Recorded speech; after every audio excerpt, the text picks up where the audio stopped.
All right, so once again, we want to thank Dr. Grinspoon. And our next speaker was the founder of the Cannabis Institute of America. In 1979, he was part of a team that designed the first consumer decarboxylator, the Maximizer, of which at that time more than 6,000 were sold. He formed the Cannabis Corporation of America in 1987 to produce pure THC and was until recently the patent holder. He's dedicated the past 45 years of his life to the field of marijuana. And today I'm honored to introduce Mr. Laurence McKinney. I am told this wonderful device, but first of all, I want to say that I can't hold a candle to Dr. Lester Grinspoon, who's left his entire life on this. And I've got to tell you one thing that I should have mentioned. He's an excellent psychiatrist and an excellent administrator, because in his entire life, he's never made any money whatsoever from cannabis. And so if it wasn't for his talents as a physician, this poor man would probably have never made it to be able to doing so much good that he has.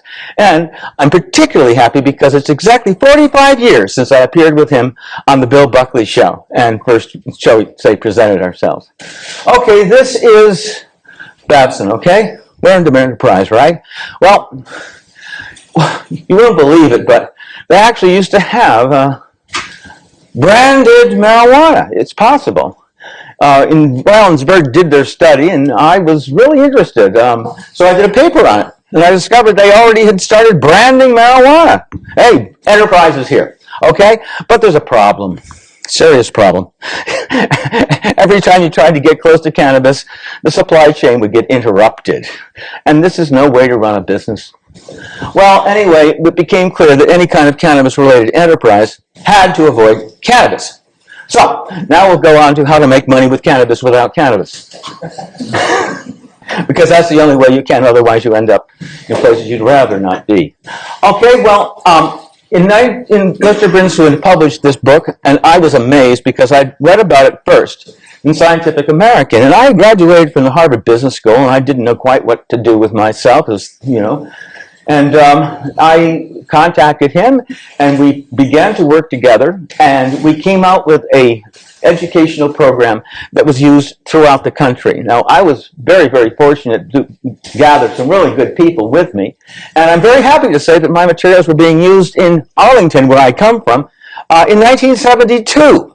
I can say one of the members of the school board remembers my marijuana book when he was in school. I don't know if it really affected him or not. I hope so. But what really happened was when I met William F. Buckley, Jr. Many people here remember this guy. He was a very, very erudite gentleman who was very popular and very conservative. And as it happened, I had written something to him that he found interesting, and he had me down. And man, it was quite a talk. And that was when I explained to him that the penalties of marijuana were so severe that the second possession charge in California was 20 years to life, which was the same as second-degree murder. So if you got caught a second time, you might as well shoot the cop, because you get exactly the same penalty. Now, in front of him, that was why he went out and tried this stuff. He said, this is ridiculous. And I love that. That's my phrase. He thought I became a sort of marijuana guru for a while. Now, I got be talking all over the place. You can see I had hair back then, but pretty soon I was the bon mot of marijuana and information. And remember, I'm selling information about marijuana. Wow, we got even more. We did K through 6, smoking cigarettes through filters that made them look awful. And but you know what happened was we were doing real drug education. Now that includes, you know, pharmaceuticals and tobacco and alcohol and all that stuff. And they lobbied President Nixon like nobody's business. These were not dangerous drugs. And it worked. And they reduced all of the spending, all Title II, Title III money. Boom! No more private drug education. What you get is DARE, which means that only illegal drugs are bad drugs, and you have cops instead of teachers. And this went on for 25 years, which is why one of the reasons we have the drug war now, but it sure put me out of business. Well, at least there's the Army and the Navy. I didn't go off to join the Army, but we managed to sell the Navy about $284,000 worth of drug education kits. And once again, I hired Lester Grinspoon to do a couple of the tapes. And once we'd completed the tapes, we turned around and sold them to industry. So there's some enterprise in that, and I'm very proud of the fact that my voice was ringing out to gobbies. I will admit, however, that they did tell me that they weren't too afraid of marijuana, and they weren't too concerned about heroin. It was still, what can you do with the drunken sailor? And that was really what they were concerned about. But it was really nice. If you'll notice, it says J. Thomas Ungerleider at the top, which is sort of handy because he was the guy who was, does this go backwards? Yeah, I guess it doesn't. Anyway, so I went forwards again. So anyway, what happened with that? We were out of that business. But in Alabama, remember I'd gone down to Alabama, Alabama drug education? Well, the guy I met in Alabama was this fellow up here. That's Norman Durenbelson. He was the first director of the marijuana farm. And we were chatting around, and I said to him, have you got any Panama Red down there? I knew about Panama Red because Andrew Weil, the famous doctor, wrote a book called The Natural Mind about things like this. And he had told me that Panama Red had a very, very distinctive look to it, you know. So I asked him, and he said, no, we don't have anything like that. As a matter of fact, it's hard for us to get anything. We write to them, and they say it's not there. We get most of our samples from postdocs in burlap bags. And I said, look, I have some Panama Red, and I have a second generation that I grew in New Hampshire. And he said, well, we're very interested in that. We want to see if this thing changes its phenotype from 6,000 miles away. Can you get us samples? I said, sure. So I started sending them samples. Next thing you know, I'm getting gas chromatogram results come back to me. This is this much, and this is this much, and this is this much. And I'm thinking, this is really great. Here, this is Michoacan. Here, this is from different Guerrera. And so I don't know how much of the official marijuana that they say is so bad that comes out of Mississippi, but I got to tell you that some of the seeds they were growing were my seeds, and that was good. Okay, not maybe much of it, but some of it.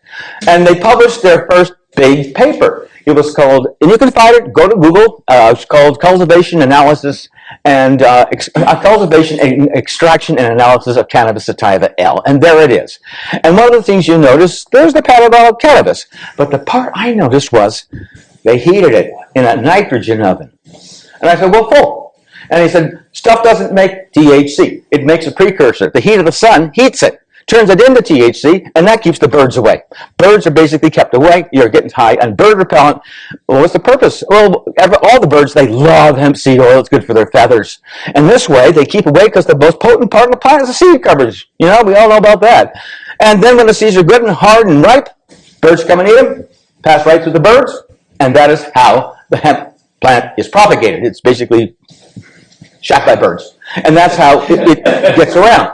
So if anyone says there's something growing in my backyard, say a pigeon put it there, and it's a legal way to say it. The fact of the matter was, this was very interesting to me because when I looked back and I stated the temperature to do this decarboxylation, they were making the THC in the port of the chromatogram when they were heating it, you see. And this is bad science. So they did it ahead. And I looked at that and it said, perfect temperature was 100 degrees centigrade. And this is one of those Olin moments, I'm sure, when I said, when they make the hashish in Morocco, they steam it. When they make it in Kashmir, they boil it. Steam, boil. These guys just learned how to make hash and they don't know it. Which means I can patent it. Well, if you're going to patent something that big and control marijuana, you better put together a non-profit to hide all the money. So we immediately started the Cannabis Institute of America the same year as normal. I wanted to be careful about it and what to do. We started the first research journal. It was good for 2.5 years. We were the first people to publish the fact that marijuana would make you eat more, if things like that. We actually published the first cannabis journal. Now, in the process, we worked and we worked and we worked to get that damn thing to do what it's supposed to do, to heat marijuana to 100 degrees centigrade, but heat on the outside, it's too cold on the inside. Heat on the inside, too cold on the outside. It was brutal. We even had the people who were designing the heaters for the lunar orbiter how to do it. And finally, we found a consultant named Harvey Levine who had invented the toaster oven and the Fuji rice cooker and the Schick hair dryer. And I said to him, Harvey, how are we going to do this? We got 100 degrees for 75 minutes. Can't cost more than X. He comes up with the idea to actually surround an inner container with steam, which happens to be 100 degrees exactly centigrade. No heating control. As long as you got steam, you got it. So we were able to put together the prototype. We were able to get it together, and we had them on the market in 8 months. Whoa! High Times never saw anything like that before. Whew.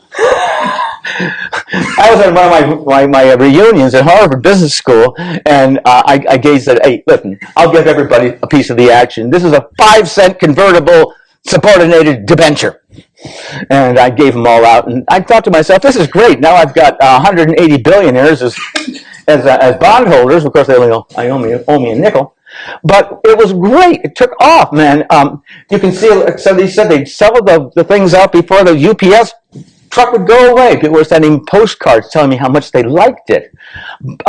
Would you believe this guy became the president of Colombia and named me his advisor? I don't know if that's really handy after what you hear about the DEA and their parties down there, but I did not go to any of those parties.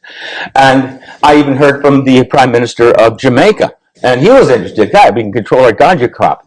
I'm not sure if he got to Mr. Marley or not. I'm not sure. But we were going to town, man. We were finally making a little bit of money. I did Johnny Be Good down the assembly line. Why not? Have a little fun. And, well, we were turning them out like mad. And then, suddenly, in come the paraphernalia laws. Well, that's just fine and dandy. Fortunately, I'd already prepared for this, as we could sell it as a home appliance. And we thought we might get away with it. You know, we attempted to get away with it. In fact, we even had little vegetables jumping into the thing, trying to get away from it. And we may yet get away from it, but that sort of shut us down. But hey, not to worry. Babson gets it. You bet. This is a wonderful, available textbook, guys. Here's a picture you want to take with my camera. So your camera died. It died. Oh, I'll send you all these. Oh, fantastic! Because thank you for. This is a wonderful book by Karl Vesper. As my company went down, he did a complete case. I came over and gave a lecture. This is all about 30 years ago, just to let you guys know. Babson was ahead in Cannabis Enterprise before anybody else was. And you can buy this book. You know, lobby your professors. It's still a hell of a book for entrepreneuring, and it's the only one that's got the maximizer in it. And Carl's waiting for the orders, of course. All right. Well, anyway, I decided to, you know, since I didn't have anything at this point, what are you going to do if you have nothing? You become a Buddhist, of course, because having nothing is good for being a Buddhist. I remember this. Please don't ask Mother to carry your bags through customs again. Anyway, while I was gone, things started happening. We got the patent. Hey, man, the patent we can make THC. Liquid chromatograms. Man, now we're in pharmaceuticals. Now we are going to make some money, guys. And stock. Now you sort of wonder what I'm going to do with this. What I did was I gave one share of stock, absolutely legal share of stock, to every single member of my class, all 600 of them. Took a while, I might tell you, wondering if anyone was going to really do it. Well, they did. And I ended up, would you believe, about 212 stockholders. No money yet. And by the way, they changed the rules. You can't do this anymore. Because all of a sudden I had 212 millionaire stockholders. No money, but I had friends. And you can't do this anymore.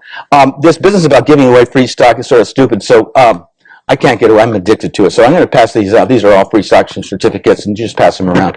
Everyone gets one.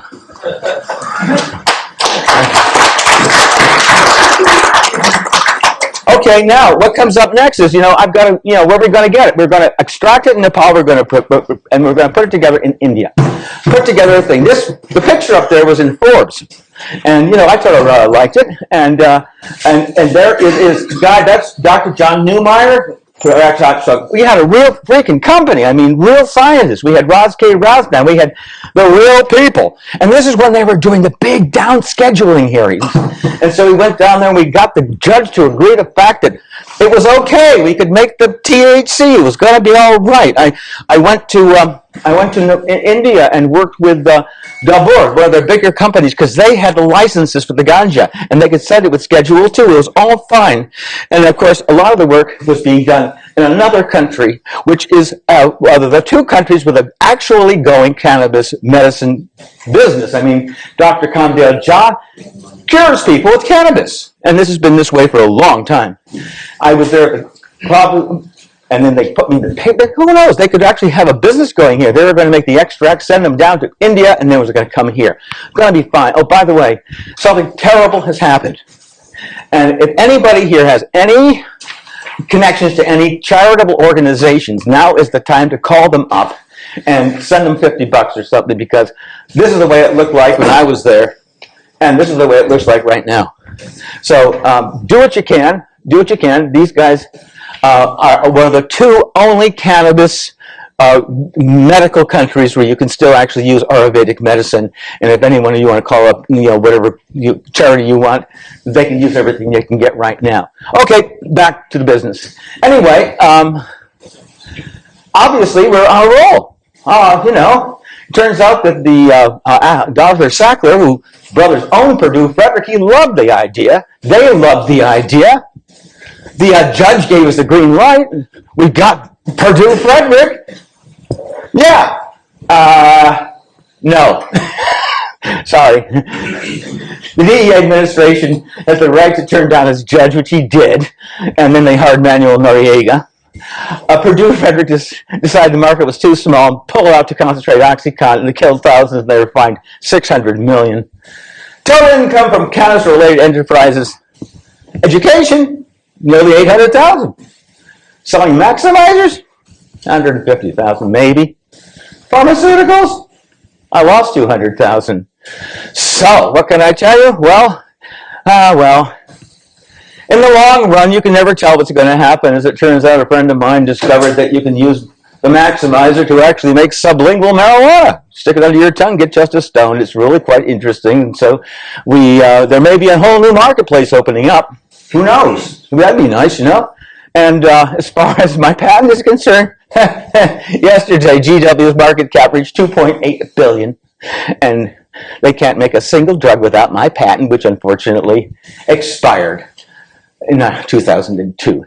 So anyway, I can say that is what happens if you try to be a entrepreneur. You can actually make the device that does everything they want, and you can actually do all the education you want, and you can do all the pharmaceuticals you want, and you can still end up like Dr. Grinspoon, making most of your money in anything but cannabis.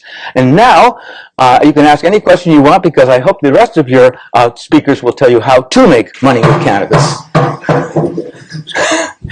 Open for questions. Ask me anything you want, and I took these wonderful vows of the Dalai Lama, so I, like Dr. Grinspoon, have to be honest. No questions? Yes, Dr. Balaban. Dr. Miss, thank you very much for this information. So as far as information about this whole decarboxylation process, what is it that people need to understand about it? Well, they need to understand that because the THC and the cannabinoids, some of them are soluble. We didn't know this before, but as you notice, you have to use heat, usually, to use cannabis, whether it's being baked in a brownie, whether it's being heated in some sort of a form to extract it, or as they usually do, vaporizing or smoking it. However, you can, and I'll tell you, I'll give you the secret, you don't have to buy my maximizer. All you'd have to do, technically, is wrap a bud up in aluminum foil, stick it in your toaster oven at 212 for an hour and a half. What you will do at that point is you will make all the THC active. If there was no THC acid to begin with, it's not going to do very much. If your marijuana is old and therefore the THC has probably oxidized to cannabinol, it's not going to do very good. However, if it's reasonably fresh, that means that all of that THC will be activated, which means if you smoke it or vape it, there's going to be more of it.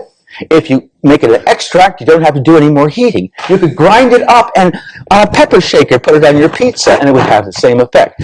And sublingually, that's even better, because it doesn't have to wait an hour to get to your GI tract and come up through your liver. It goes through the glands underneath here, goes straight up here, and you can get the effects in less than 10 minutes. Very gentle and just as strong. And nobody knew this before my partner actually stuck a bud under her tongue and went, whoa, like that. It really worked.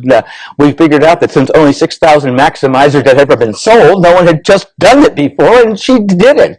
And now we're really excited about this because it allows us, as you know, to get far greater specificity. Clearly, if you decarboxylate it, you have a 1 gram bud, and this guy here, his lab has told you, this is 15%.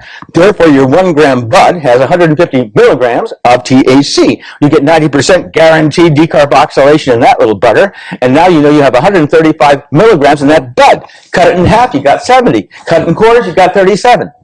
You got dose control for cannabis in medical applications, finally.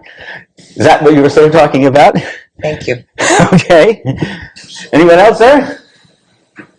Which one? Answer any provocative questions? I'll just ask a question about your patent. So your patent's expired and there's no way 2002.